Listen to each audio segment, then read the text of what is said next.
Welcome to The Explainer. Today, we're going to tackle a language that can feel totally foreign, even to native speakers. I'm talking about the language of medicine. It's full of these long, super complicated words, right? But stick with me, because by the end of this, you're going to have the key to unlock what they actually mean.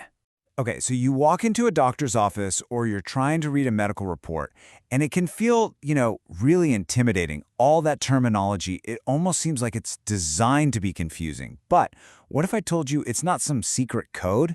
It's actually a system. And once you see the pattern, you can totally start to decode it yourself. All right, let's just dive right in with a perfect example. Get ready for this one.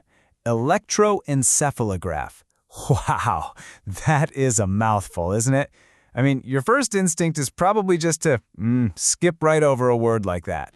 But here's the thing. It's not gibberish. It's actually a puzzle, just waiting for you to solve it.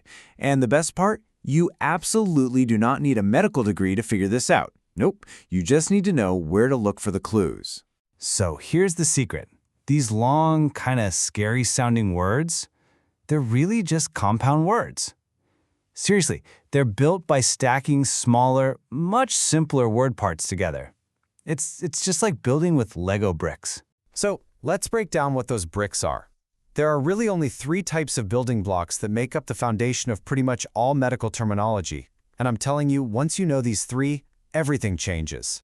Okay, first up, we've got the word root. Think of this as the absolute core of the word, its foundation. It usually tells you what we're talking about, like a body part or a concept.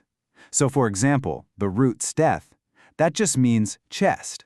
Next, we're going to add a suffix. This is the ending of the word, and it's so important because it tells you what's happening to that root we just talked about. For instance, the suffix scope means an instrument that you use to examine something. And here's how it all clicks together. You take that root, steth, which means chest. You add the suffix scope, which means an instrument to examine. And what do you get? Stethoscope, an instrument to examine the chest. See? It's actually pretty simple when you break it down. All right, our final building block is the prefix. Now this part comes right at the beginning of the word, before the root. Its job is to change or modify the meaning. Telling you something about quantity or position or condition. A quick example. The prefix a means absent or a lack of. So here it is, your simple 3-step method for decoding basically any medical term. Step 1, find the root. That's your subject. Step 2, look at the suffix. That tells you what's happening. And step 3, check for a prefix that might be modifying the whole thing. Root, suffix, prefix. That's your key. Okay, so theory is great and all, but let's actually put this into practice.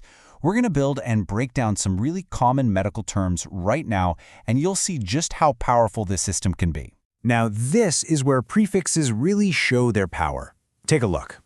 The core of both these words, glycemia, is all about sugar in the blood. But look what happens when you add hyper for excessive versus hypo for deficient. You get 2 completely opposite conditions.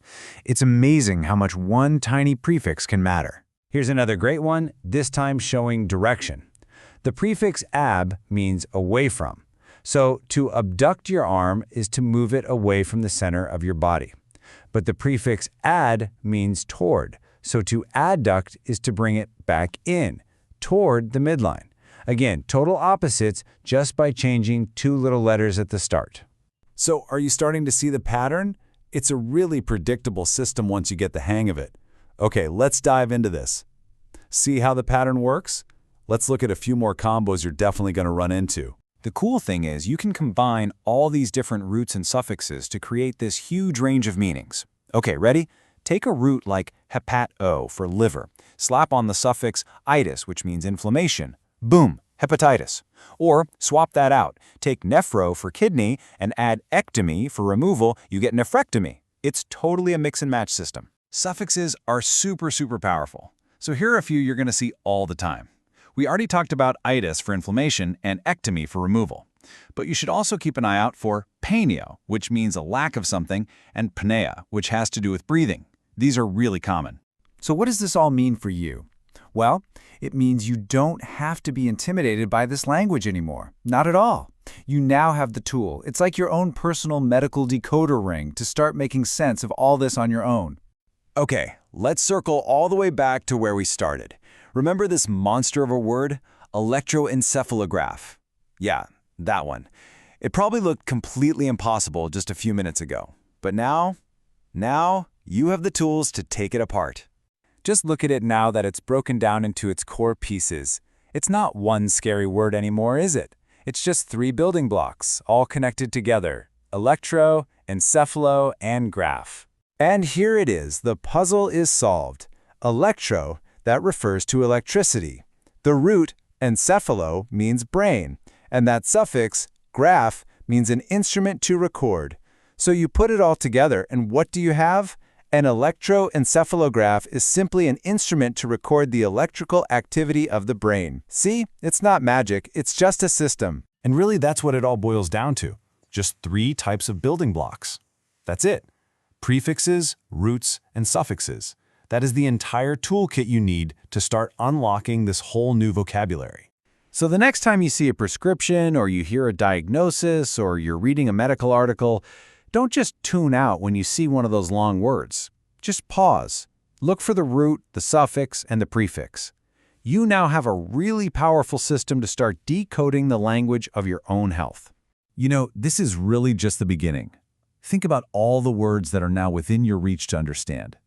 So I'll leave you with this question. What's the next medical word you're going to decode?